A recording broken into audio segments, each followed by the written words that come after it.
Hello student, I hope आप सभी लोग अच्छे होंगे। My name is Muskan and आप देख रहे हैं आशीष तिवारी अपडेट यूट्यूब चैनल। तो आज की वीडियो में हम बात करेंगे पब्लिक एडमिनिस्ट्रेशन इन इंडिया के इम्पोर्टेंट क्वेश्चन विद आंसर्स के बारे में। ठीक है, इस वीडियो में मैंने पूरे सिलेबस को कवर किया है, तो आप ये सारे इम्पोर्टेंट क्वेश्चन एग्ज़ाम में जाने से पहले एक बार देख कर जाइएगा।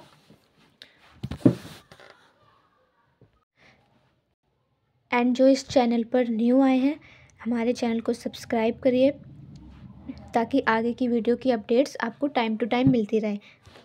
ठीक है, चलिए आगे बात करते हैं वीडियो की तरफ।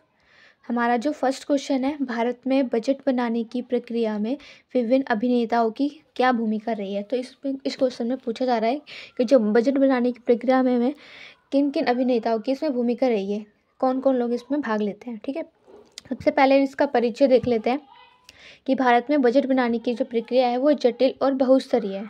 ठीक है, जिसमें कई महत्वपूर्ण अभिनेता शामिल होते हैं, जिसमें से निम्नलिखित में हमने बात की है। तो चलिए आगे बढ़ते हैं। फर्स्ट है वित्त मंत्रालय। तो इनकी भूमिका क्या है कि बजट निर्माण की जो प्रक्रिया शुरुआत वित्त मंत्रालय से ही होती है। ठीक है, वित्त मंत्रालय के विभिन्न विभाग जैसे व्यय विभाग, राजस्व विभाग और आर्थिक मामले विभाग बजट निर्माण के लिए आवश्यक डेटा, पुनर्निर्माण और नीतिगत सुझाव तैयार करते हैं। वित्त मंत्री इस क्रिया का नेतृत्व करते हैं कि बजट प्रस्तावों को अंतिम रूप से देते हैं कि जो बजट भाषण के माध्यम से संसद में बजट प्रस्तुत करते हैं। ठीक है, तो वित्त मंत्रालय का क्या काम है कि ये बजट निर्माण की जो प्रक्रिया है ये वित्त मंत्रालय से ही शुरू होती है। वित्त मंत्रालय के विभिन्न जो विभाग हैं जैसे व्यय विभाग, राजस्व विभाग, आर्थिक मामले विभाग बजट निर्माण के लिए आवश्यक है और आवश्यक डेटा, पुनर्निर्माण और नीतिगत सुझाव तैयार भी करते हैं और वित्त मंत्री की प्रक्रिया का नेतृत्व करते हैं, बजट मामलों को अंतिम रूप देते हैं। बजट भाषण के माध्यम से संसद में बजट प्रस्तुत होता है। ठीक है, अब प्रधानमंत्री और मंत्रिमंडल की इसमें क्या भूमिका है। प्रधानमंत्री बजट के महत्वपूर्ण जो पहलू होते हैं, नीतियाँ प्रधानमंत्री की सहमति से ही आवश्यक होती हैं। इस बजट को पास करने के लिए प्रधानमंत्री की सहमति आवश्यक होती है। महत्वपूर्ण आर्थिक नीतियाँ और परियोजनाओं को प्राथमिकता तय करने में उनकी महत्वपूर्ण भूमिका भी होती है। ठीक है, तो इसमें प्रधानमंत्री की बहुत महत्वपूर्ण भूमिका होती है। और मंत्रिमंडल की क्या भूमिका है इसमें। मंत्रिमंडल के जो अन्य सदस्य हैं वो भी अपने मंत्रालय की प्राथमिकता और आवश्यकताओं को बजट में शामिल करने के लिए भूमिका निभाते हैं। बजट प्रस्ताव को मंत्रिमंडल की मंजूरी भी आवश्यक होती है। ठीक है, विभिन्न मंत्रालय विभाग, तो इसमें इनकी क्या भूमिका है। जो अपनी ज़रूरतें प्रस्तुत करना, प्रत्येक मंत्रालय विभाग अपनी वित्तीय आवश्यकताओं, योजनाओं और कार्यक्रमों के लिए प्रस्ताव रखते हैं, उनके बारे में वो बताते हैं और उन्हें वित्त मंत्रालय को भी भेजते हैं। ठीक है, बजट आवंटन से वित्त मंत्रालय से इन प्रस्तावों की समीक्षा करते हैं, उनके बारे में बताते हैं, तदनुसार जो बजट का आवंटन करते हैं। ठीक है, वित्तीय आयोग में क्या होता है, राजस्व वितरण वित्तीय आयोग केंद्र और राज्यों के बीच राजस्व का वितरण की सिफारिश करता है, जिनका उद्देश्य राजस्व का न्याय संगत और प्रभावी वितरण सुनिश्चित करना होता है। ठीक है, नीति आयोग की बात करते हैं। जो नीति सुझाव है, से नीति आयोग आर्थिक नीतियों और योजनाओं के लिए सुझाव देता है। दीर्घकालिक आर्थिक स्थिति की दिशा में ये हमें मार्गदर्शन करता है। संसद की क्या भूमिका है इसमें। बजट को संसद के दोनों सदनों, लोकसभा और राज्यसभा, संसद दो होते हैं, एक लोकसभा एक राज्यसभा, इसमें प्रस्तुत किया जाता है। इसके बाद बजट पर चर्चा होती है। ठीक है, और इसे पास किया जाता है। लोकसभा की मंजूरी के बाद ही बजट प्रभावी होता है। मतलब जो बजट को पास किया जाता है वो लोकसभा की मंजूरी से ही किया जाता है और इस बजट को भी लोकसभा के अंदर बनाया जाता है, वहाँ पर ये बजट निकाला जाता है। वित्त सीमिति बजट पर गहन अध्ययन के लिए विभिन्न संसदीय समितियाँ, विशेषकर लोक लेखा समिति महत्वपूर्ण भूमिका निभाते हैं। नागरिक और मीडिया की क्या भूमिका है बजट बनाने में? तो जो सार्वजनिक प्रतिक्रिया है बजट प्रस्तावों पर, नागरिक, उद्योग समूह और अन्य हितधारकों की प्रतिक्रिया पर भी ये महत्वपूर्ण होती है। मीडिया बजट बजट की जानकारी व्यापक जनता तक पहुंचाने, जैसे जो बजट है वो लोकसभा के अंदर बनाया जाता है, बिल पास किया जाता है। जो मीडिया और मीडिया का ये काम होता है कि उस बजट प्लान को हर नागरिक तक पहुंचाना। तो इसमें ये अपनी भूमिका निभाती है। संघीय राज्य सरकारें, तो राज्यों की जो भागीदारी है, संघीय प्रणाली के अंतर्गत राज्य सरकारों में बजट प्रक्रिया शामिल होती है। उन्हें केंद्रीय सहायता और योजना निधि का हिस्सा मिलता है, जिससे राज्य अपने स्तर पर वितरित उपयोग करती है। एक लिमिटेड स्टेट में उसका यूज़ करती है वो। तो इन सभी अभिनेताओं के आपसी तालमेल से भारत का जो बजट है वो तैयार होता है, जो देश की आर्थिक नीति है और विकास की नीति को निर्धारित भी करता है। ठीक है, जैसे आपने टीवी वगैरह में भी देखा होगा कि गैस सिलेंडर के रेट बढ़ गए, पेट्रोल के रेट बढ़ गए। तो ये सब जब बजट प्लान का ही हिस्सा है वो, कि ये बजट प्लान जब भी निकलता है ये लोकसभा से निकलता है और इसको लोगों तक मीडिया ही पहुंचाती है। ठीक है, नेक्स्ट क्वेश्चन है हमारा कि बजट के विभिन्न प्रकारों का वर्णन करना है, विभिन्न प्रकारों के बारे में बताना है, और भारत में जो बजट प्रक्रिया के मुख्य चरण है उसके बारे में भी डिटेल्स में हमें बताना है। तो हमारा फर्स्ट है पॉइंट राजस्व बजट। तो इसमें जो सरकार की सभी आय, जैसे राजस्व और गैर राजस्व, ये राजस्व व्यय मतलब कर, जैसे ब्याज हो गया, भुगतान सब्सिडी, प्रशासनिक खर्च, ये सारे शामिल होते हैं। ये सरकार के नियमित खर्चे और आय का लेखा जोखा होते हैं। ठीक है, क्या क्या होता है एक बार फिर देख लेते हैं। राजस्व, गैर कर राजस्व व्यय, जैसे ब्याज हो गया, ब्याज भुगतान हो गया, सब्सिडी हो गई, प्रशासनिक खर्च हो गया, ये आदि सभी इसी में शामिल होते हैं। ठीक है, पूंजी बजट क्या होता है? पूंजी बजट देख लेते हैं। इसमें सरकार की जो पूंजीगत प्रतियां होती हैं, जैसे ऋण हो गया, उधारी, ऋण वसूली और पूंजीगत व्यय, जैसे कोई नए परियोजनाएं, खर्चों पर पूंजीगत निवेश शामिल होते हैं। ये दुनिया के बुनियादी ढांचे के विकास और दीर्घकालिक परिसंपत्तियों के निर्माण से संबंधित होता है। इनका संबंध बुनियादी ढांचे के विकास और दीर्घकालिक परिसंपत्तियों के साथ होता है। प्राथमिक बजट में है, ये बजट सरकार के कुल राजस्व और व्यय से ब्याज भुगतान को हटाकर तैयार किया जाता है। ये दिखाता है कि सरकार का जो मूल घाट कितना है, सरकार का मूल कितना घटा है। ठीक है, तो राजकोषीय घाटा बजट, ये सरकार के कुल व्यय और कुल आय उधारी को छोड़कर के बीच का अंतर बताता है। ये दर्शाता है कि सरकार अपनी ज़रूरत पूरी करने के लिए कितना उधार ले रही है। ठीक है, वित्तीय बजट, तो इसमें सरकार के राजस्व, व्यय, घाटा, उधारी की विस्तृत जानकारी हमें मिलती है। ये बजट सरकार की आर्थिक स्थिति का व्यापक चित्र, मतलब उसके बारे में पूरी तरह से दिखाता है कि सरकार की आर्थिक स्थिति कैसी है। ठीक है, नेक्स्ट है लाभकारी बजट। जब सरकार की कुल आय उसके कुल व्यय से अधिक होती है और इसे लाभकारी बजट भी कहा जाता है। घाटे का बजट, जब सरकार का कुल व्यय उसकी कुल आय से अधिक होती है तो इसे घाटे का बजट भी कहा जाता है। ठीक है, भारत में बजट प्रक्रिया के मुख्य चरण क्या क्या हैं वो देख लेते हैं। बजट की तैयारी, बजट तैयार करने की प्रक्रिया वित्त मंत्रालय द्वारा शुरू की जाती है। इसमें मैंने अभी ऊपर बताया था कि बजट जो तैयार करते हैं वो वित्त मंत्रालय द्वारा शुरू करते हैं, वो ही इसका निर्माण करते हैं। जो विभिन्न मंत्रालय और विभाग, उनके व्यय और राजस्व का विवरण मांगा जाता है। ठीक है, और विभिन्न सुझावों, प्रस्तावों के आधार पर ही बजट का मसौदा तैयार किया जाता है, उनका बिल निकाला जाता है। बजट प्लान तभी निकाला जाता है। बजट का प्रस्तुतिकरण, तो बजट हर साल फरवरी के पहले दिन से या उससे पहले संसद में प्रस्तुत किया जाता है। ठीक है, और वित्त मंत्री लोकसभा में बजट भाषण देते हैं, जिसमें सरकार की आर्थिक स्थिति, भविष्य की योजनाओं का उल्लेख होता है। जो बजट जो प्लान है वो हर साल बनता है। फरवरी के फर्स्ट वीक में ये स्टार्ट हो जाता है। ठीक है, और ये वित्त मंत्री के लोकसभा बजट में भाषण देते हैं, उसमें सरकार की आर्थिक स्थिति और भविष्य की योजनाओं का उल्लेख उनके उसके बारे में भी बताते हैं। अब बजट पे चर्चा, तो बजट प्रस्तुत होने के बाद लोकसभा और राज्यसभा उस पर विस्तृत चर्चा करती है, डिस्कशन करती है एक दूसरे में। संसद विभिन्न मुद्दों और प्रस्तावों पर अपनी राय देते हैं। संसद में जितने भी लोग मौजूद होते हैं वो इस मुद्दों पर अपने प्रस्ताव की राय भी रखते हैं, अपनी अपनी राय देते हैं सभी। मांगों पर मतदान, तो चर्चा के बाद लोकसभा विभिन्न मंत्रालयों की अनुदान मांगों पर वोटिंग भी करते हैं और मांगों के स्वीकार होने पर बजट को मंजूरी भी मिलती है। ठीक है।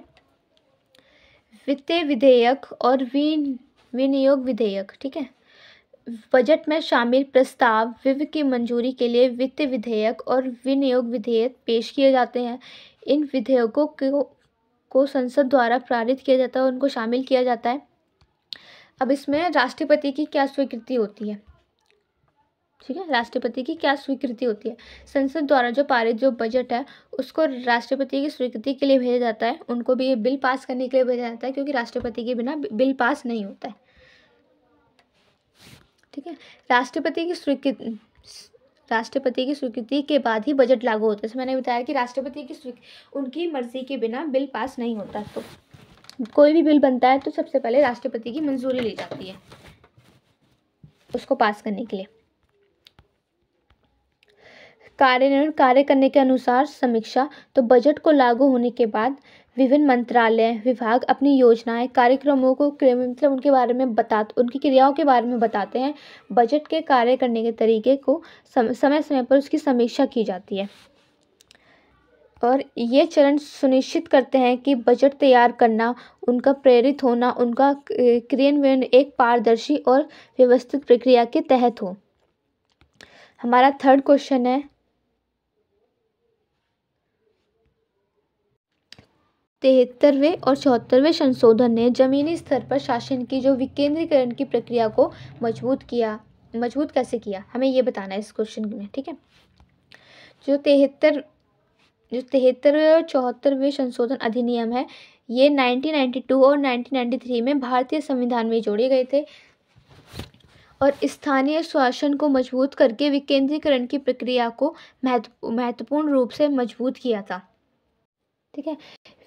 विकेंद्रीकरण की प्रक्रिया को महत्वपूर्ण रूप से मजबूत किया गया है। ये संशोधन स्थानीय निकाय मतलब स्थानीय जो छोटी छोटी जगह हैं, पंचायती राज्य हैं, कोई ग्रामीण क्षेत्र हो गया और शहरी स्थानीय नगर है, नगर पालिकाएं होंगे, नगर नियमों को संवैधानिक दर्जा ये प्रदान करता है। इन संशोधन ने निम्नलिखित तरीकों से विकेंद्रीकरण को मजबूत बनाया, जिसके बारे में हमने नीचे बताया। संवैधानिक मान्यता और स्वायत्तता, तो 73वें संशोधन में यह है कि पंचायत को संवैधानिक दर्जा होता है, जिससे उनकी स्वायत्तता और अधिकारों को कानूनी संरक्षण मिले। इसमें 3 स्तरीय की पंचायत प्रणाली होती है, ग्राम पंचायत होती है, पंचायत समिति होती है, जिला परिषद, ये 3 सरकारें होती हैं पंचायत प्रणाली की। और 74वें संशोधन में शहरी स्थानीय निकायों को संवैधानिक दर्जा दिया गया। ये शहरी निकाय के लिए 3 प्रकार की संरचनाएं हैं, जिसमें नगर पंचायत होती है, नगर पालिका परिषद होती है, नगर निगम की स्थापना करता है। तो 73वें और 74वें संशोधन में ये डिफरेंस है कि ये पंचायत प्रणाली के बारे में बताता है और ये शहरी निकायों की संरचनाओं के बारे में बताता है, इसमें ये ग्रामीण प्रणाली, ग्राम पंचायत, पंचायत समिति, और इसमें नगर पंचायत होती है, नगर पालिका परिषद होती है, नगर निगम होती है। ठीक है। नेक्स्ट है लोकतांत्रिक प्रक्रिया। तो दोनों संशोधनों ने नियमित अंतराल पर स्थानीय निकायों के चुनाव सुनिश्चित किए हैं, जिससे जनता के स्थानीय स्तर पर भागीदारी का उनको अवसर मिल सके। पंचायत और शहरी निकायों में महिलाएं, अनुसूचित जातियां, अनुसूचित जनजातियां और पिछड़े वर्ग के लोगों के आरक्षण की व्यवस्था की गई है, जिससे सामाजिक समावेशन बढ़ सके। और वित्तीय सशक्तिकरण में क्या है कि इन संशोधनों ने स्थानीय निकायों के कर लगाने, शुल्क और अन्य वित्तीय संसाधनों को जुटाने का अधिकार दिया है। राज्य वित्त आयोग की स्थापना की है, जो राज्य सरकार और स्थानीय निकायों के वित्तीय संसाधन आवंटित करने के लिए बारे में उनको सलाह दे सकते हैं। ठीक है। कार्यक्रम और विकेंद्रीकरण, संविधान की 11वीं अनुसूचित में 29 विषयों की सूची दी गई है जो पंचायत को सौंपे गए हैं, जैसे कृषि हो गया, जल संसाधन हो गया, स्वास्थ्य, शिक्षा।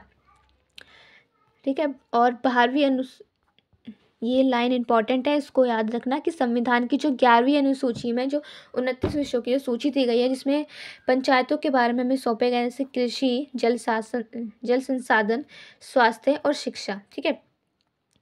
नेक्स्ट है कि जो 12वीं अनुसूची में जो शहरी स्थानीय निकायों के लिए 18 विषयों की सूची दी गई है, उसमें क्या दिया गया है? शहरी नियोजन, सड़कों का निर्माण और स्वच्छता। तो ये 2 लाइनें इंपॉर्टेंट है। एक मिनट, एक ये वाली और एक ये। अगर ये टॉपिक आता है तो इन दोनों को जरूर लिख के आइए। नियामक ढांचा, तो राज्य निर्वाचन आयोग की स्थापना की गई है, जो स्वतंत्र और निष्पक्ष चुनाव से सुनिश्चित करती है। लास्ट वीडियो में मैंने आपको निष्पक्ष का मतलब बताया था कि निष्पक्ष का मतलब होता है किसी भी 2 लोगों में भेदभाव ना करना, सब लोगों को समान समझना, ये निष्पक्ष कहलाता है। ठीक है। पंचायत और शहरी निकायों के लिए 5 साल की अवधि तय की जाती है। उन्हें भंग होने की स्थिति में 6 महीने के भीतर नए चुनाव कराने की अनिवार्यता भी रखी जाती है।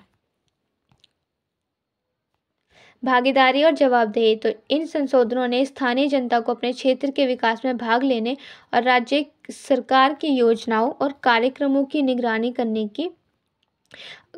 के लिए उनको अवसर प्रदान किया है। ग्राम सभा हो गया, वार्ड समिति के माध्यम से राजनीति स्तर पर जनता की भागीदारी को भी सुनिश्चित किया है। इन संशोधनों ने भारत में स्थानीय शासन प्रणाली को सशक्त बनाया है, जिससे विकास की जो प्रक्रिया है अधिक समावेशी, पारदर्शी है और ये जवाबदेही भी है। नेक्स्ट क्वेश्चन हमारा, लैंगिक भेदभाव प्रशासन की प्रगति और महिला सशक्तिकरण को प्रभावित करता है, इसके बारे में अपनी राय प्रशिक्षण करना है, बताना है इनके बारे में। तो लैंगिक भेदभाव कैसे ऐसे पुरुष और महिलाओं में क्या भेदभाव की प्रशासन प्रगति को बताना है, महिलाओं के साथ क्या क्या हो रहा है उसके बारे में बताना है। परिचय देख लेते हैं।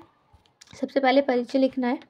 तो लैंगिक भेदभाव प्रशासन की जो प्रगति है, महिलाओं का सशक्तिकरण ये उसको प्रभावित करता है। इस कथन का परीक्षण विभिन्न सामाजिक, आर्थिक और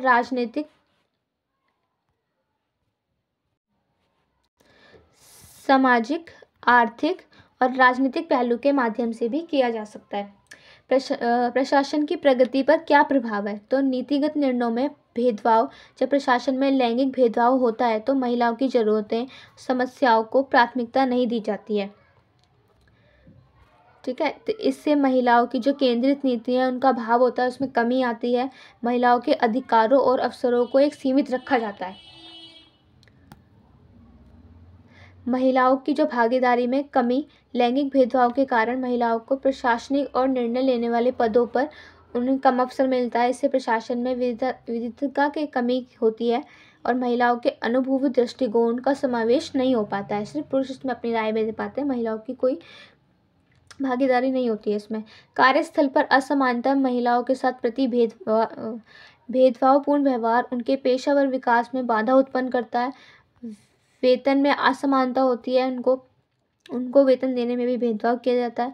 पदोन्नति के अवसरों में कमी आती है। कार्यस्थल पर सुरक्षित माहौल महिलाओं की प्रशासनिक भागीदारी को भी प्रभावित करते हैं। महिला सशक्तिकरण पर क्या प्रभाव पड़ा? तो शिक्षा और स्वास्थ्य सेवाओं तक पहुंच, तो लैंगिक भेदभाव नीतियों के कारण महिलाओं की जो शिक्षा है, स्वास्थ्य सेवाएं हैं उस तक उचित नहीं पहुंच पाती हैं। इससे इनकी समग्र विकास बाधित होती है। जो सशक्तिकरण में बाधा भी डालता है। आर्थिक स्वतंत्रता क्या है कि जो आर्थिक संसाधन है उनके अवसरों में भी भेदभाव महिलाओं को आत्मनिर्भर और आर्थिक स्वतंत्रता को सीमित करता है। इससे महिलाएं वित्तीय निर्णयों में भागीदारी से वंचित रहती है, उन निर्णयों में अपनी भागीदारी नहीं दे पाती है। सामाजिक और राजनीतिक अधिकारों में क्या कमी आई? तो भेदभावपूर्ण समाज में महिलाओं को सामाजिक, राजनीतिक अधिकारों से वंचित रखा जाता है, उनको उससे दूर रखा जाता है। उनकी आवाज़ और प्रतिनिधित्व कम हो जाती है। उनकी जो सशक्तिकरण को बाधित कर जाता है, उनको रोक दिया जाता है। महिला सशक्तिकरण के लिए आवश्यक क्या कदम उठाए गए थे? तो समानता आधारित नीतियाँ, तो महिलाओं के लिए समान अवसर अधिकार सुनिश्चित करने के लिए नीतियों में बदलाव आवश्यक है। लैंगिक असमानता को बढ़ावा देने वाली नीतियाँ प्रशासन को महिलाओं के प्रति अधिक समावेशी बना सकती हैं। शिक्षा और जागरूकता, तो लैंगिक भेदभाव के खिलाफ शिक्षा और जागरूकता अभियान महिलाओं को उनके अधिकार के प्रति सचेत करेंगे, समाज में उनकी भूमिका को भी मजबूत बनाएंगे। सशक्तिकरण कार्यक्रम, तो महिलाओं के आर्थिक, शैक्षिक और सामाजिक सशक्तिकरण के लिए विशेष कार्यक्रम, आर्थिक, शैक्षिक, सामाजिक सशक्तिकरण के लिए विशेष कार्यक्रम और योजनाओं की आवश्यकता है जो उन्हें आत्मनिर्भर और सशक्त बनाने में मदद करती है। निष्कर्ष देख लेते हैं कि जो लैंगिक भेदभाव केवल प्रशासन की प्रगति को नकारात्मक रूप से प्रभावित करता है, बल्कि महिलाओं के सशक्तिकरण में भी बाधा डालता है। एक समावेशी और समानतापूर्ण प्रशासनिक ढांचा महिलाओं के सशक्तिकरण के लिए अनिवार्य है, जिससे समाज में उनकी भागीदारी और योगदान को बढ़ावा दिया जा सके। 5th क्वेश्चन है हमारा, भारत में औपनिवेशिक काल के दौरान सिविल सेवाओं की क्या संरचना रही है, उसके बारे में बताना है। तो भारत में औपनिवेशिक काल के दौरान सिविल सेवाओं की जो संरचना है उसका गठबंधन ब्रिटिश शासन के प्रशासनिक जरूरतों को पूरा करने के लिए किया गया था। तो भारत में औपनिवेशिक काल के दौरान सिविल सेवाओं की जो संरचना है उसका गठबंधन ब्रिटिश शासन के प्रशासनिक जरूरतों को पूरा करने के लिए किया गया। इस प्रणाली के मुख्य उद्देश्य ब्रिटिश सरकार के अधीन भारत के विभिन्न हिस्सों में शासन को कुशलतापूर्वक चलाना था, और इस संरचना के मुख्य पहलू को परीक्षण निम्नलिखित बिंदुओं में भी किया जा सकता है। से बात करते हैं कि सिविल सेवाओं की स्थापना, तो ईस्ट इंडिया कंपनी का प्रशासन, तो भारत में जो ईस्ट इंडिया कंपनी ने अपने व्यापारिक हितों की सुरक्षा के लिए प्रशासनिक तंत्र विकसित किया था। कंपनी से क्राउन शासन, तो 1858 में, डेट याद रखना, 1858 में ब्रिटिश क्राउन द्वारा सत्ता हस्तांतरण के बाद प्रशासनिक प्रणाली और अधिक संगठित और केंद्रीकृत हो गई थी। भारतीय सिविल सेवा ICS, तो प्रतिष्ठित सेवा क्या थी इसमें? भारतीय सिविल सेवा औपनिवेशिक प्रशासन की रीढ़ थी। इससे steel frame of British India कहा जाता है। क्या कहा जाता है? एक बार दोबारा देख लेते हैं। Steel frame of British India, इसको अंडरलाइन कर लेना। उसमें भर्ती प्रक्रिया क्या थी कि शुरुआत में ब्रिटिश नागरिकों के लिए होती थी। शुरुआत में भर्ती ब्रिटिश नागरिकों के लिए होती थी। परीक्षा लंदन में आयोजित की जाती थी। 1920 के दशक में भारतीयों को भी भर्ती की प्रक्रिया में भी शामिल किया गया कि इसकी शुरुआत ब्रिटिश नागरिकों के लिए होती थी। परीक्षा उनकी लंदन में की जाती थी। 1920 में भारतीयों की भर्ती को भी प्रक्रिया में शामिल किया गया था। ठीक है, तो सशक्त चयन प्रक्रिया देखें तो भर्ती प्रक्रिया बहुत कठिन थी। उसमें केवल उच्च योग्य और प्रभावी उम्मीदवार को सशक्त चयन प्रक्रिया भर्ती प्रक्रिया बहुत कठिन थी, जिसमें केवल उच्च योग्य मतलब बड़े लोग और प्रभावी उम्मीदवार का चयन होता है। बड़े लोग, अमीर लोग, ये सारे उच्च योग्य में आते हैं। उन उम्मीदवारों का चयन होता था।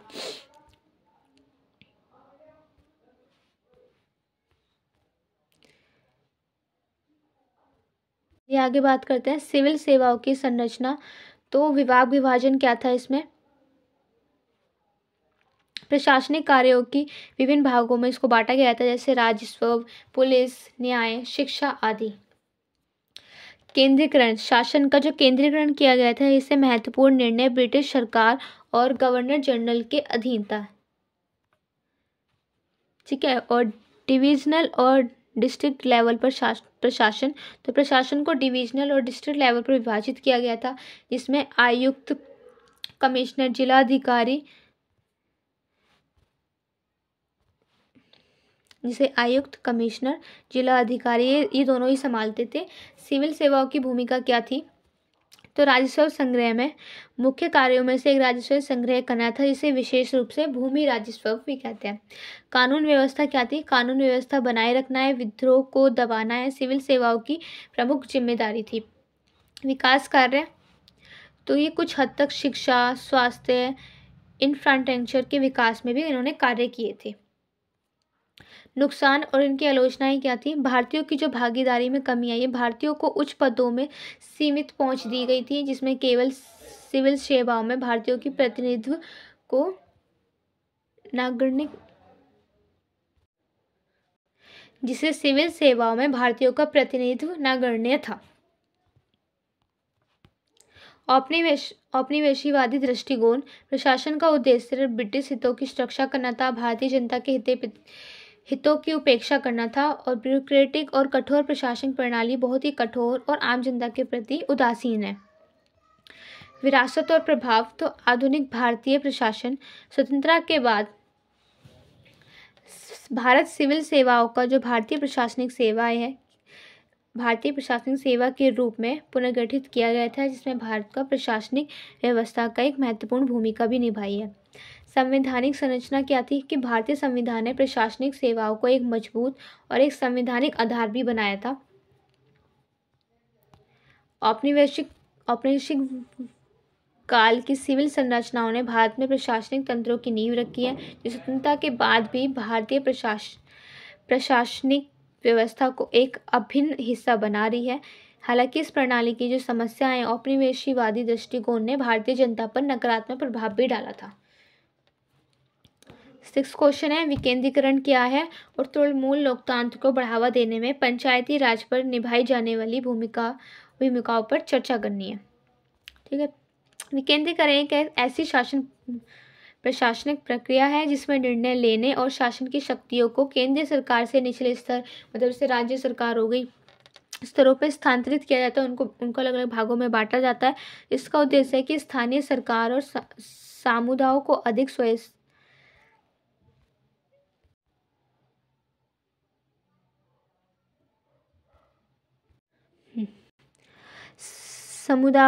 स्वायत्तता और अधिकार देना चाहिए, ताकि वे अपने स्थानीय समस्याएं और ज़रूरतों को बेहतर ढंग से समझ सके और उनका समाधान भी वो खुद निकाल सके। केंद्र सरकार के लिए उनकी ज़रूरत ना पड़े।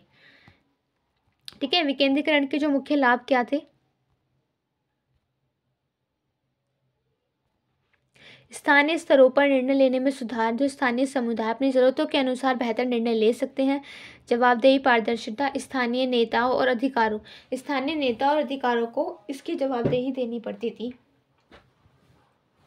ठीक है। नेक्स्ट बात करते हैं सक्रिय भागीदारी। तो नागरिकों को शासन प्रक्रिया में भाग लेने का अवसर मिलता था। तेजी से सेवाओं की आपूर्ति, स्थानीय प्रशासन समस्याओं को जल्दी से हल भी कर सकते थे। पंचायती राज तृणमूल लोकतंत्र में इसकी क्या भूमिका थी? पंचायती राज प्रणाली भारत में विकेंद्रीकरण का एक मुख्य उदाहरण है। इसका मुख्य उद्देश्य ग्रामीण विकास और स्थानीय शासन को मजबूत करना है। पंचायती राज भूमिका तो स्थानीय प्रशासन को सशक्त बनाना, ग्राम पंचायत, पंचायत समिति, जिला परिषद, इन निकायों के माध्यम से स्थानीय प्रशासन को मजबूत किया जा सकता था, और ये निकाय अपने स्थानीय विकास योजनाओं, सामाजिक कल्याण, बुनियादी सेवाओं के प्रबंधन के लिए जिम्मेदार होते थे। जन भागीदारी सुनिश्चित करना, तो पंचायत प्रणाली स्थानीय लोगों के निर्णय लेने की जो प्रक्रिया है उसमें भाग लेने का उनको अवसर मिलता था। ग्राम सेवा की बैठकों के माध्यम से लोग अपनी समस्याओं को उठा सकते थे और विकास योजना में योगदान भी कर सकते थे। नेक्स्ट, ग्रामीण विकास को गति देना। तो पंचायती राज के तहत ग्रामीण क्षेत्रों में बुनियादी सुविधाओं जैसे स्वास्थ्य, पानी, सड़कें आदि की व्यवस्था में भी सुधार होता था, और स्थानीय लोगों को ज़रूरतों को प्राथमिकता देते हुए विकास की योजना भी बनाई जाती थी। सामाजिक न्याय और समावेशिता। तो पंचायती राज प्रणाली में आरक्षण की जो व्यवस्था होती थी, इससे महिलाएं, अनुसूचित जातियां, अनुसूचित जनजातियां और पिछड़े वर्गों के लिए भी प्रतिनिधित्व सुनिश्चित होती थी। ये एक सामाजिक न्याय और समावेशिता को भी बढ़ावा देती थी। आर्थिक विकास पर योगदान। पंचायती राज संस्थाओं के माध्यम से स्थानीय स्तर पर छोटे उद्योग, कृषि विकास, अन्य आर्थिक गतिविधियों को प्रोत्साहन मिलता था। इससे ग्रामीण अर्थव्यवस्था भी मजबूत होती थी। निष्कर्ष देखते हैं। विकेंद्रीकरण और पंचायत राज प्रणाली तृणमूल लोकतंत्र को बढ़ावा देने में महत्वपूर्ण भूमिका निभाती है। ये न केवल स्थानीय स्तर पर प्रशासन और विकास को सशक्त बनाती है, बल्कि ये जनता को शासन प्रक्रिया में सक्रिय रूप से भाग लेने के लिए भी प्रोत्साहित करती है, जिससे लोकतंत्र की जो जड़ें हैं वो मजबूत होती हैं और समृद्ध इनके विकास को भी बल देती हैं। हमारा 7वां क्वेश्चन है कि जो स्थानीय और राजनीतिक कार्यपालिकाओं के बीच हमें अंतर स्पष्ट करना है। दोनों के बारे में देख लेते हैं। स्थानीय और राज्य राजनीतिक कार्यपालिका के बीच अंतर संरचना क्या है कि स्थायी कार्यपालिका ये नौकरशाही या सिविल सेवाओं से मिलकर बनती है, जिससे विभिन्न सरकारी विभागों के अधिकारी और कर्मचारी इसमें शामिल होते हैं। इसमें से विभिन्न प्रशासनिक कार्यों को उनका संचालन करती है। राजनीतिक कार्यपालिका इसमें चुने हुए प्रतिनिधि के प्रति राष्ट्रपति, प्रधानमंत्री, मंत्री ये सब शामिल होते हैं और ये लोग नीतियों का निर्धारण और कार्यान्वयन करते हैं, उनके प्रति कार्य करते हैं। नियुक्ति और चयन, तो स्थायी पालिका के काम है इसमें इसके सदस्य प्रतियोगी परीक्षाओं और योग्यता के आधार पर नियुक्त किए जाते हैं। ये लोग दीर्घकालिक सेवाओं के लिए होते हैं। लेकिन राजनीतिक कार्यपालिका में इसके सदस्य जनता द्वारा चुनाव के माध्यम से चुने जाते हैं। ये प्रमुख राजनीतिक पदों पर ही नियुक्त किए जाते हैं। कार्यकाल कैसा होता है इनका? जो स्थानीय कार्यपालिका है इनका कार्यकाल निश्चित होता है। ये लंबे समय तक अपने पदों पर रहते हैं जब तक कि ये स्वनिर्मित ना हो जाए। जैसे पुलिस की नौकरी हो गई, ठीक है, आर्मी की जॉब होगी, लाइक ऐसे। और राजनीतिक कार्यपालिका में आ जाती हैं जैसे मंत्री, प्रधानमंत्री, राष्ट्रपति, इन सारे पदों की। इनका कार्यकाल आमतौर पर चुनावी अवधि तक सीमित होता है जब तक सरकार सत्ता में रहती है, ठीक है। भूमिका, स्थायी कार्यपालिका ये लोग प्रशासनिक कार्यान्वयन कार्य को संचालित करते हैं। इनका मुख्य कार्य सरकार की नीतियों को लागू करना होता है। लेकिन राजनीतिक कार्यपालिका ये नीति निर्माण और निर्णय लेने के लिए काम करती है। इनका मुख्य कार्य सरकार की दिशा और प्राथमिकता को निर्धारित करना होता है। उत्तरदायित्व क्या है कि स्थायी जो कार्यपालिका है ये लोग राजनीतिक कार्यपालिका के प्रति उत्तरदायी होते हैं, उनके निर्देशों का पालन करते हैं। राजनीतिक कार्यपालिका में ये लोग संसद और जनता के प्रति उत्तरदायी होते हैं, उनके निर्णय के लिए ये जवाबदेही होते हैं। इसी प्रकार स्थायी और राजनीतिक कार्यपालिकाओं के बीच कुछ मुख्य अंतर उनकी संरचना, भूमिका और उत्तरदायित्व में होता है, ठीक है। अगर ऐसा क्वेश्चन आता है तो आप इस टाइप से लिख के आ सकते हैं। 8 क्वेश्चन है कि ई गवर्नेंस की अवधारणा और इसके लाभ के बारे में संक्षेप विवरण करना है। तो ई गवर्नेंस की अवधारणा क्या है कि ई गवर्नेंस का जो तात्पर्य सूचना संचार प्रौद्योगिकी का उपयोग करके सरकारी प्रक्रियाओं और सेवाओं को डिजिटल रूप से संचालित करना है। इसका उद्देश्य नागरिकों और व्यवसायों और अन्य सरकारी संस्थाओं के बीच सरकार के साथ पारस्परिक संपर्क को अधिक कौशल, पारदर्शी और सुलभ बनाना है। ई गवर्नेंस प्रशासनिक कार्यों को स्वचालित करता है और जनता के लिए सेवाओं का ऑनलाइन प्रबंधन भी करता है। तो ई गवर्नेंस के लाभ क्या हैं? पारदर्शिता में वृद्धि। तो ई गवर्नेंस में सरकारी प्रक्रियाओं और निर्णय लेने की पारदर्शिता बढ़ती है, जिससे भ्रष्टाचार में भी कमी आती है। समय और लागत की बचत। तो नागरिकों और सरकारों दोनों की प्रक्रियाओं में लगने वाले समय लागत कम हो जाती है, क्योंकि ये सेवाएं डिजिटल माध्यम से आसानी से उपलब्ध हो जाती हैं, ठीक है। और क्या होता है कि सुलभता और पहुंच में सुधार। तो जो ग्रामीण और दूर दराज के क्षेत्रों में नागरिकों को आसानी से सरकारी सेवाएं उपलब्ध हो जाती हैं, क्योंकि वो हमें डिजिटली ऑनलाइन ही हमें मिल जाती हैं, जिससे डिजिटली डिवाइस के द्वारा होता है, इससे डिजिटली डिवाइस कम होता है। कार्य कुशलता में वृद्धि। तो इसमें वृद्धि कैसे होती है? सरकारी जो प्रक्रियाओं का जो स्वचालन है और डेटा प्रबंधन में सुधार होता है, जिससे प्रशासनिक कुशलता पूर्वक कार्य कुशलता बढ़ती है। नागरिकों की भागीदारी। तो ई गवर्नेंस नागरिकों के विभिन्न मुद्दों पर फीडबैक देने और सरकारी नीतियों में भाग लेने के लिए इनको प्रोत्साहन भी करता है। सरकारी सेवाओं की बेहतर गुणवत्ता। तो ई गवर्नेंस के माध्यम से सेवाएं तेज, सटीक और विश्वसनीय बनती हैं, जिससे नागरिकों को बेहतर अनुभव भी मिलता है। पर्यावरण संरक्षण। तो डिजिटल प्रक्रियाओं के माध्यम से कागज़ का उपयोग कम होता है, जिससे पर्यावरण संरक्षण में भी मदद मिलती है, क्योंकि हमें पेपर्स वगैरह ये सब बनाने के लिए जो हम कागज़ बनाते हैं, ये हम पेड़ों से बनाए जाते हैं, उन पेड़ों को काटा जाता है, उसके द्वारा ये पेपर्स बनाए जाते हैं। तो इसमें भी उपयोग हुआ है कि कागज़ का जो उपयोग कम होता है, जिससे पेड़ों की कटाई भी कम हो गई है। तो ई गवर्नेंस सरकारी सेवाओं को अधिक कौशल, पारदर्शी और नागरिक केंद्रित बनाकर शासन में सुधार लाने का एक प्रभावी माध्यम भी है। नेक्स्ट क्वेश्चन है हमारा, भारत में प्रशासनिक सुधारों के लिए किए गए प्रमुख पहलों पर एक निबंध लिखिए।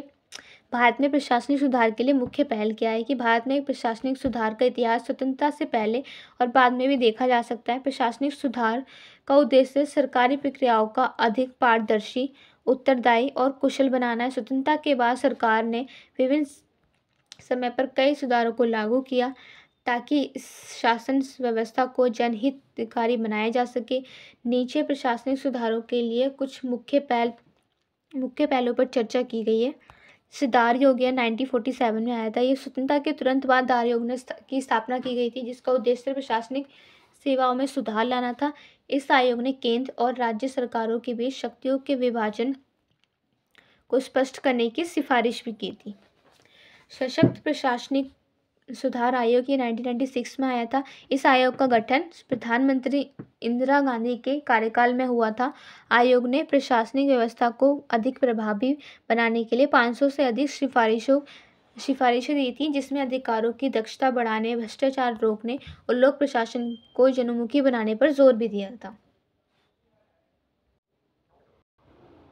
ठीक है, नेक्स्ट है लाल बहादुर शास्त्री राष्ट्रीय प्रशासन अकादमी। तो सरकारी जो अधिकारों को प्रशिक्षित करने के लिए मसूरी में लाल बहादुर शास्त्री राष्ट्रीय प्रशासन अकादमी की स्थापना की गई थी। अब आपको मुझे कमेंट बॉक्स में होमवर्क है आपका कि ये जो लाल बहादुर राष्ट्रीय शास्त्री प्रशासन अकादमी की जो स्थापना की गई थी, ये कब की गई थी? नेम के साथ लिखकर बताइएगा। चलिए, इसका उद्देश्य प्रशासनिक और अधिकारियों की व्यापक रूप से प्रशिक्षित करके उनकी कार्यकुशलता में वृद्धि करता है। तो राज्य लोक सेवा और आयोगी का सुदृढ़ीकरण। तो राज्य स्तर पर लोक सेवा आयोग की स्थापना से सुदृढ़ीकरण किया गया है ताकि राज्य सरकारों के लिए अधिक आय और कुशल अधिकारियों की भर्ती की जा सके और राज्य प्रशासन को मजबूत बनाने की दिशा में एक महत्वपूर्ण कदम भी उठाता है। ई गवर्नेंस तो अभी ऊपर हमने बताया था। वर्ष 2006 में राष्ट्रीय ई गवर्नेंस योजना की शुरुआत की गई थी। तो इस पहल प्रशासनिक कार्यों में पारदर्शिता और दक्षता लाना था। ई गवर्नेंस के तहत नागरिकों को सरकारी सेवाएं डिजिटल माध्यम से उपलब्ध कराई गई थी, जिससे भ्रष्टाचार में कमी आई थी, सेवाओं की पहुंच भी बढ़ी थी। नागरिक चार्टर। तो नागरिक चार्टर का उद्देश्य प्रशासनिक तंत्र की नागरिकों के प्रति उत्तरदायी बनाना है। विभिन्न सरकारी विभागों में नागरिक चार्टर लागू किए गए थे, जिससे सेवाओं का मानक और जवाबदेही और शिकायत निवारण तंत्र को भी स्पष्ट किया गया था। लोकपाल और लोकायुक्त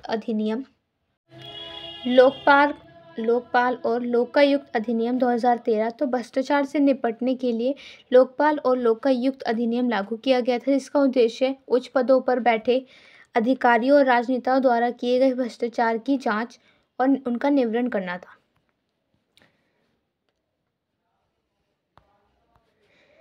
सिविल सेवा सुधार के तहत अधिकारियों की जो चयन प्रक्रिया है, उसमें पारदर्शिता और योग्यता आधारित चयन प्रणाली को प्राथमिकता दी गई थी। सिविल सेवाओं के प्रदर्शन के मूल्यांकन के लिए 360 डिग्री फीडबैक सिस्टम भी लागू किया गया था।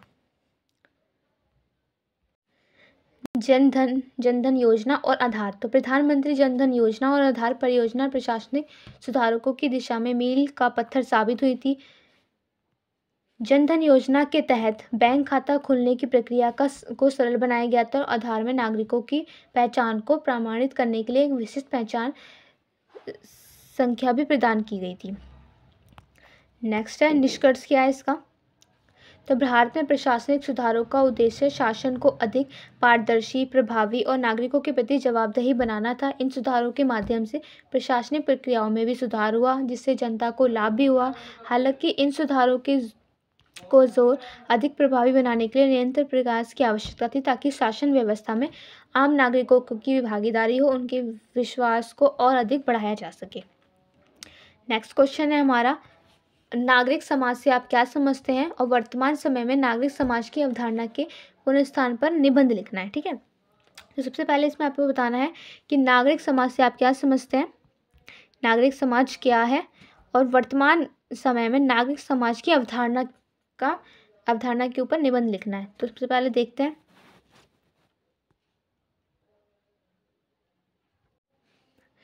शहरी शासन अर्बन गवर्नेंस और शहरी क्षेत्रों के प्रशासन प्रबंधन की प्रक्रिया है जिसमें विभिन्न सरकारी और गैर सरकारी संगठन, समुदाय, आरक्षण क्षेत्रों को सहभागी होता है, जिसका उद्देश्य शहरी नागरिकों के जीवन की गुणवत्ता को बेहतर बनाना है और शहरी विकास के सतत को समावेशी बनाना है। शहरी शासन में निर्णय लेने और नीतियों का निर्माण, संसाधन के आवंटन और सेवा की आपूर्ति के कार्य जैसे शामिल होती है।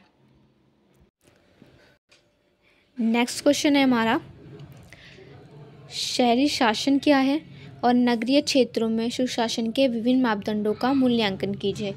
शहरी शासन शहरी क्षेत्रों के प्रशासन और प्रबंधन की प्रक्रिया है जिसमें विभिन्न सरकारी, गैर सरकारी संगठन, समुदाय और निजी क्षेत्रों को इसकी सहभागिता होती है, जिसका उद्देश्य शहरी नागरिकों के जीवन की गुणवत्ता को बेहतर बनाना है और सरकारी विकास को सतत और समावेशी बनाना है। शहरी शासन में निर्णय लेने, नीतियों का निर्माण, संसाधनों का आवंटन, सेवाओं का आपूर्ति जैसे कार्य शामिल भी होते हैं। ठीक है, नेक्स्ट है नगरीय क्षेत्रों में सुशासन के विभिन्न मापदंड क्या हैं इसके। तो एक उत्तरदायित्व है, अकाउंटेबिलिटी। इसमें देख लेते हैं क्या है कि प्रशासनिक अधिकारियों और संस्थाओं को अपने कार्य के लिए जिम्मेदार ठहराया जाता है। नागरिकों को प्रशासनिक निर्णय और कार्यों की जानकारी दी जाती है। पारदर्शिता, शासन की प्रक्रिया और निर्णय नागरिकों के लिए पारदर्शी होते हैं। सूचना का खुलासा और सार्वजनिक पहुंच को ये सुनिश्चित किया जाता है। नागरिक सहभागिता, नागरिकों को नीतिगत निर्णयों में शामिल किया जाता है। जन सुनवाई, लोक संवाद और अन्य माध्यम से लोगों की भागीदारी को बढ़ावा दिया जाता है। कानूनी ढांचा, रूल ऑफ लॉ, सभी नागरिकों और संस्थाओं के लिए एक समान कानून लागू किए जाते हैं। कानूनी प्रक्रियाओं का पालन सुनिश्चित किया जाता है। प्रभावशीलता और दक्षता, संसाधनों का सर्वोत्तम उपयोग करते हुए सेवाओं की गुणवत्ता को सुनिश्चित की जाती है। योजनाओं और परियोजनाओं को समयबद्ध और लागत प्रभावी ढंग से पूरा भी किया जाता है। समता और समावेशिता में समाज के जो विभिन्न वर्ग के लोग होते हैं, विशेष रूप से कमजोर, हाशिए पर रहने वाले समूह के लिए अवसर सुनिश्चित किए जाते हैं। सेवा और संसाधनों का समान वितरण भी किया जाता है। स्थिरता, शहरी विकास योजनाएं पर्यावरणीय, सामाजिक और आर्थिक दृष्टिकोण से सतत होती हैं। भविष्य की पीढ़ियों के लिए संसाधनों का संरक्षण किया जाता है। उनको एक नियमित तौर पर इस्तेमाल किया जाता था कि भविष्य के लिए काम आ सके वो। ठीक है, हमारे आने वाली पीढ़ी के लिए भी इस्तेमाल हो सके। सुरक्षा और लचीलापन, आपदा और संकटों से निपटने के लिए प्रभावी प्रबंधन प्रणाली लागू की जाती है। शहरी बुनियादी ढांचे और सेवाओं को सुरक्षित और लचीला बनाया जाता है। आपदा और संकटों से निपटने के लिए प्रभावी प्रबंधन प्रणाली लागू की जाती है। शहरी बुनियादी ढांचे और सेवाओं को सुरक्षित और लचीला बनाया जाता है। शहरी सुशासन इन मापदंडों के माध्यम से नागरिकों को बेहतर सेवाएं, न्याय संगत विकास और उच्च जीवन स्तर प्रदान करने में महत्वपूर्ण भूमिका भी निभाता है। ठीक है, नेक्स्ट क्वेश्चन है हमारा, भारत में स्वतंत्र सिविल सेवाओं में औपनिवेशिक विरासत के तत्वों की चर्चा करनी है। तो भारत में स्वतंत्र सिविल सेवाओं में औपनिवेशिक विरासत के तत्वों की चर्चा करना एक महत्वपूर्ण विषय है, क्योंकि ब्रिटिश शासन के दौरान स्थापित की गई संरचनाएं, व्यवस्थाएं और स्वतंत्रता प्राप्ति के बाद भी सिविल सेवाओं में प्रभावी रूप से बन रही है। इसके प्रमुख तथ्य निम्नलिखित हैं। सिविल सेवाओं का संरचनात्मक ढांचा, तो औपनिवेशिक काल में सिविल सेवाओं का ढांचा ब्रिटिश साम्राज्य की आवश्यकताओं को ध्यान में रखते हुए विकसित किया गया था। भारतीय सेवा, प्रशासनिक सेवा और भारतीय पुलिस सेवा जैसी संस्थाएं औपनिवेशिक समय से ही अस्तित्व में आई। इसका कार्य सरकार की नीतियां, आदर्श को लागू करना है और स्वतंत्र काल में इन सेवाओं का संरचनात्मक ढांचा, नियम और कार्य प्रणाली को काफ़ी हद तक समान बनी रही। ठीक है, लोक सेवकों की भूमि की शक्तियाँ, तो औपनिवेशिक काल में ब्रिटिश सरकार के अधिकारी भारतीय जनता के ऊपर शासन करते थे, उनकी नीतियों को लागू करते थे। स्वतंत्रता प्राप्ति के बाद भी सिविल सेवकों की भूमिका में कुछ बदलाव हुआ था, लेकिन वो अब भी महत्वपूर्ण निर्णयों में शामिल रहे हैं। उनका काम प्रशासन की नीतियों का पालन करना था और ना कि राजनीतिक निर्णयों में हिस्सा लेना था। इसने उनके कार्यों में राजकीय नौकरशाही की अवधारणा को मजबूती दी है। और मूल्य संस्कृति का इसमें क्या प्रभाव था? ब्रिटिश शासन के दौरान सिविल सेवाओं में अधिकारियों की ब्रिटिश मूल्य संस्कृति और कार्यशील से प्रशिक्षित किया गया था। यह मानसिकता और कार्यशैली स्वतंत्र समय में कई मामलों में बनी रही है। भारतीय प्रशासनिक सेवाओं के अधिकारियों के लिए एक विशेष रूप से औपनिवेशिक शैली का शासक के अनुशासन, निर्णय लेने की प्रक्रिया, अधिकारिता की भावना को भी इसने प्रभावित किया है। कानूनी और प्रशासनिक ढांचे में स्वतंत्र भारतीय सिविल सेवा, बहुत से कानून और नीतियाँ ब्रिटिश काल की थीं, जैसे भारतीय दंड संहिता और सिविल प्रक्रिया संहिता। इनका संयोजन स्वतंत्र भारत की सामाजिक और राजनीतिक आवश्यकताओं से मेल नहीं खाता था, लेकिन इन्हें औपनिवेशिक विरासत के रूप में लागू किया गया था। इसमें भारतीय प्रशासन पर औपनिवेशिक का प्रभाव पड़ा है। शासन के दृष्टिकोण में फर्क, तो औपनिवेशिक प्रशासन का उद्देश्य जनता को नियंत्रित करना है, ब्रिटिश साम्राज्य के हितों की रक्षा करना था, जबकि स्वतंत्रता के बाद भारतीय सिविल सेवाओं को उद्देश्य जनता की भलाई, सामाजिक न्याय और विकास को बढ़ावा देना था। फिर भी प्रशासनिक संरचना और प्रक्रियाओं में औपनिवेशिक तत्व बने रहे, जैसे ऊपरी स्तर पर अधिकारियों का नियंत्रण और प्रक्रियाओं का जटिलता। स्वतंत्र भारत में इन औपनिवेशिक तत्वों को बदलने के लिए विभिन्न सुधारकों की आवश्यकता महसूस की गई। हालांकि कुछ सुधारकों के बाद इन तत्वों का प्रभाव भारतीय सिविल सेवाओं पर लंबे समय तक बना रहा। नेक्स्ट क्वेश्चन है, भारत में बजट निर्माण में वित्त मंत्रालय की भूमिका का प्रशिक्षण कीजिए।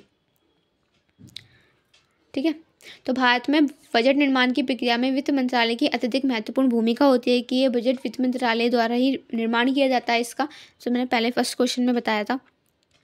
बजट तैयार करना और देश की आर्थिक स्थिति, सरकार की नीतियों और विभिन्न योजनाओं के लिए आवश्यक संसाधनों का प्रबंधन कार्य है। इस प्रक्रिया में वित्त मंत्रालय कई महत्वपूर्ण कदम भी उठाता है। नीति निर्धारण, प्राथमिकताएं, तो वित्त मंत्रालय विभिन्न मंत्रालयों के साथ मिलकर देश की आर्थिक प्राथमिकताएं और नीति निर्देशों को तय करता है। ये प्राथमिकताएं सरकार की दीर्घकालिक योजनाएं जैसे कि सामाजिक कल्याण, बुनियादी ढांचों का विकास, आर्थिक विकास को ध्यान में रखते हुए तय की जाती हैं। राजस्व व्यय का मूल्यांकन, तो वित्त मंत्रालय बजट में प्रस्तावित खर्च, आय का आकलन करता है। यह सुनिश्चित करता है कि सरकार के पास अपने खर्चे पूरे करने के लिए एक आवश्यक संसाधन है। साथ ही मंत्रालय इस बात का ध्यान रखता है कि राजस्व का सृजन किस स्रोत में होगा, जैसे कर, उधारी आदि। ठीक है, प्रारंभिक आंकलन और मंत्रालयों के साथ चर्चा, तो वित्त मंत्रालय विभिन्न मंत्रालयों से बजट की आवश्यकता और प्रस्तावित खर्चों की जानकारी प्राप्त करता है। मंत्रालयों से मूल्यांकन करता है कि कौन सी योजनाएं और परियोजनाओं को प्राथमिकता दी जाए और उनके लिए एक आवश्यक धनराशि निर्धारित भी करता है। बजट का अंतिम रूप देना, तो वित्त मंत्रालय ने विभिन्न मंत्रालयों से मिले प्रस्तावों और आंकलन के आधार पर बजट का मसूदा तैयार किया, उनका बिल तैयार किया है। यह मसूदा आमतौर पर प्रधानमंत्री, वित्त मंत्री और अन्य प्रमुख अधिकारियों की मंजूरी के बाद ही तैयार होता है। बजट पेश करना, तो वित्त मंत्रालय द्वारा ये किया जाता है। बजट संसद में पेश किया जाता है। वित्त मंत्री संसद में बजट प्रस्तुत करते हैं और उस सदन में पेश होने के बाद संबंधित संसदीय समितियां उस पर चर्चा भी करती हैं। तो बजट और अनुमोदन बदलाव, संसद में बजट पर चर्चा के बाद आवश्यक संसाधनों के साथ इसे अनुमोदित किया जाता है। वित्त मंत्रालय को सुनिश्चित करना होता है कि बजट के उद्देश्यों का जो अनुरूप संसाधनों का सही आवंटन हो रहा है, ये योजनाएं समय पर पूरी हो सके। ठीक है, इस प्रकार वित्त मंत्रालय बजट की तैयारियों से लेकर उसे संसद में प्रस्तुत करने अंतिम मंजूरी तक की महत्वपूर्ण भूमिका निभाते हैं और भारत की आर्थिक स्थिरता और विकास के लिए आवश्यक भी है। नेक्स्ट क्वेश्चन है कि खाद्य सुरक्षा का अधिकार अधिनियम के कार्यान्वयन में आने वाली चुनौतियों को संदर्भ में इसका संचलनात्मक मूल्यांकन करना है। तो खाद्य सुरक्षा का जो अधिकार अधिनियम है, right to food security act, जिसे 2013 में लागू किया गया था, इसका उद्देश्य प्रत्येक नागरिकों को उचित मूल्य रूप में खाद्य सामग्री उपलब्ध कराना है। इसके तहत लोगों को राशन कार्ड के माध्यम से सस्ती दरों पर अनाज, गेहूँ, चावल, अन्य खाद्य सामग्री प्रदान की जाती है। ये कब स्टार्ट हुआ था? 2013 में। इसको 2013 में लागू किया गया था। ठीक है। हालांकि इसके कार्यान्वयन में कई चुनौतियों को हम सामना भी करना पड़ा। इसका तुलनात्मक मूल्यांकन निम्नलिखित बिंदुओं पर किया जाता है। तो फर्स्ट है संसाधन और वितरण की समस्याएं। वितरण प्रणाली की कमजोरी। खाद्य सुरक्षा कार्यक्रम में कई बार अनाज का सही तरीके से वितरण नहीं हो पाता था, उन्हें सही तरह से नहीं दे पाते थे। राशन की दुकानों पर अनाज की कमी, भ्रष्टाचार, कागजों पर नाम दर्ज होने के बावजूद असल में लाभार्थियों तक ये नहीं पहुंच पाता था। अपर्याप्त भंडार क्षमता। खाद्य सामग्री का पर्याप्त भंडारण न होना और उचित तकनीकों के न होने के कारण बर्बादी की समस्या भी गंभीर हो गई थी। लाभार्थियों की पहचान। तो लाभार्थियों का चयन कैसे हुआ? खाद्य सुरक्षा अधिनियम के अंतर्गत लाभार्थियों का चयन अक्सर गलत तरीके से किया जाता था। कई पात्र लोग बाहर रह जाते थे, जबकि कुछ अपात्र व्यक्तियों को राशन मिल जाता था। इससे असमान वितरण की स्थिति बनी रहती थी। डाटा का अपडेट ना होना, जैसे आधार कार्ड, राशन कार्ड जैसी जानकारियाँ पुरानी हो सकती थी, जिससे गरीब और ज़रूरतमंद व्यक्तियों तक ये लाभ नहीं पहुंच पाता था। भ्रष्टाचार और अनियमितताएं। तो भ्रष्टाचार की समस्या। स्थानीय स्तर पर राशन वितरण में भ्रष्टाचार एक बड़ा मुद्दा बन चुका था। अनाज का राशन कार्ड धारकों को सही समय पर नहीं मिलना और भ्रष्टाचार के कारण बहुत से पात्र लोग लाभ से वंचित रह जाते थे। कानूनी और प्रशासनिक राज्यकारों के स्तर पर कानूनी और प्रशासनिक प्रक्रियाओं सुस्त होने के कारण योजना का प्रभावी कार्यान्वयन नहीं हो पा रहा था, ठीक तरह से कार्य नहीं हो पा रहा था। बाजारों में मूल्य वृद्धि। तो मूल्यों में उतार चढ़ाव। सरकारी वितरण प्रणाली के माध्यम से सस्ती दरों में खाद्यान्न प्रदान करना एक चुनौतीपूर्ण कार्य था, विशेष रूप से जब बाजार में मूल्य वृद्धि होती तो इससे लाभार्थी तक खाद्य सामग्री की आपूर्ति में विघ्न उत्पन्न हो सकता था। आर्थिक असमानता। गरीब रेखा की पहचान। भारतीय समाज में आर्थिक असमानता के कारण गरीब और असंगठित वर्गों तक योजनाओं को सही तरीके से लाभ नहीं पहुंच पाता था। योजनाओं का उद्देश्य गरीबों तक लाभ पहुंचाना था, लेकिन इसके बावजूद कुछ सामाजिक वर्गों के लिए एक दूर की बात बनी हुई थी। नारी और बालकों के लिए विशेष चुनौतियां। तो महिलाओं और बच्चों को अपर्याप्त सुरक्षा। तो खाद्य सुरक्षा अधिनियम महिलाओं और बच्चों के लिए ज़रूरी है, लेकिन इसका लाभ उन्हें पूर्ण रूप से नहीं मिल पाता था, क्योंकि महिलाओं के नाम पर राशन कार्ड ना होने की वजह से वास्तविक नियंत्रण पुरुषों के हाथों में ही होता था, जिससे महिलाओं की स्थिति में सुधार भी नहीं हो पा रहा था। निष्कर्ष देख लेते हैं इसका। खाद्य सुरक्षा जो अधिकार अधिनियम है ये सकारात्मक कदम है, लेकिन इसके प्रभावी कार्यान्वयन में कई समस्याएं उत्पन्न हुई, जैसे वितरण प्रणाली की कमजोरी, उसका भ्रष्टाचार, सही लाभार्थियों को पहचान की समस्याएं, आर्थिक असमानताएं प्रमुख थी। इन चुनौतियों का समाधान करने के लिए बेहतर प्रशासन, पारदर्शिता और योजनाओं के कार्यान्वयन में सुधार की आवश्यकता है। हमारा लास्ट क्वेश्चन है, निम्नलिखित में से किन्हीं दो पे हमें टिप्पणी करनी है। मैंने इसमें तीन टॉपिक बताए हैं।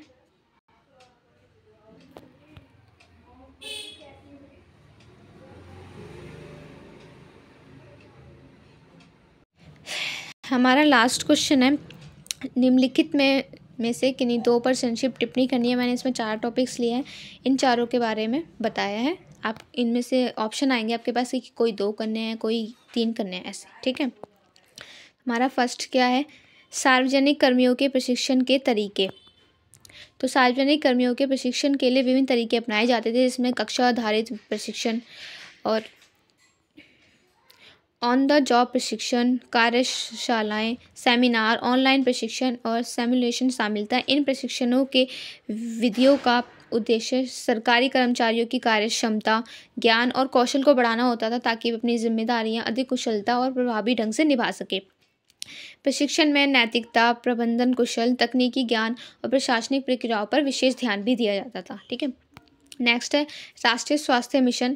तो राष्ट्रीय स्वास्थ्य मिशन भारत सरकार की एक प्रमुख योजना थी, जिसे 2013 में राष्ट्रीय ग्रामीण स्वास्थ्य मिशन और राष्ट्रीय शहरी स्वास्थ्य मिशन के विलय से शुरू किया गया था, ठीक है, जिसका उद्देश्य ग्रामीण और शहरी क्षेत्रों में स्वास्थ्य सेवाओं को सुदृढ़ बनाना है, स्वास्थ्य सूचकांकों को सुधार करना है। मिशन के तहत मातृ एवं शिशु स्वास्थ्य, संक्रमिक रोग नियंत्रण और गैर संक्रमिक रोग प्रबंधन, स्वास्थ्य ढांचे को बेहतर बनाने के लिए विभिन्न कार्यक्रम भी चलाए गए थे, और ये 2013 में स्टार्ट किया गया था। इस योजना की स्टार्टिंग 2013 में हुई थी। ठीक है। डिजिटल इंडिया मिशन, तो डिजिटल इंडिया मिशन भारत सरकार की एक महत्वाकांक्षी योजना है जिसे 2015 में शुरू किया गया था। कब शुरू किया गया था? 2015 में। इसका उद्देश्य देश की डिजिटल रूप से सशक्त समाज और ज्ञान अर्थव्यवस्था में परिवर्तित करना है। मिशन के तहत प्रमुख उद्देश्य में डिजिटल बुनियादी ढांचे का विकास करना है, डिजिटल साक्षरता को बढ़ावा देना है, सरकारी सेवाओं को डिजिटल माध्यम से नागरिक तक तो पहुंचाना शामिल है, ई गवर्नेंस, ई हेल्थ, ई एजुकेशन, डिजिटल भुगतान को बढ़ावा देना है। इसके मुख्य घटक हैं। सूचना का अधिकार आरटीआई अधिनियम 2005 में भारत में लागू की गई थी। इसका उद्देश्य नागरिकों को सरकारी कार्यों में पारदर्शिता और जवाबदेही को सुनिश्चित करना था। इस अधिनियम के तहत किसी भी नागरिकों को सरकारी दस्तावेज, रिपोर्ट्स और अन्य सूचनाओं तक पहुंचाने का अधिकार दिया गया है। यह अधिनियम सरकारी अधिकारियों को समयबद्ध तरीके से सूचना प्रदान करने के लिए बाध्य करता है, जिससे भ्रष्टाचार में कमी और प्रशासन में पारदर्शिता को बढ़ावा दिया है। तो ये हमारा लास्ट क्वेश्चन था। ये सारे एग्ज़ाम्स में जाने से पहले ये सारे क्वेश्चन आप पढ़ के जाइएगा, ठीक है। इस वीडियो की पीडीएफ हमारे टेलीग्राम चैनल पर मिल जाएगी। इसका लिंक मैं आपको डिस्क्रिप्शन बॉक्स में दे दूँगी। Thank you for watching. And आपका नेक्स्ट एग्ज़ाम कौन सा है, किस डेट में है, ये आप मुझे कमेंट बॉक्स में लिख कर बता दीजिएगा, ठीक है।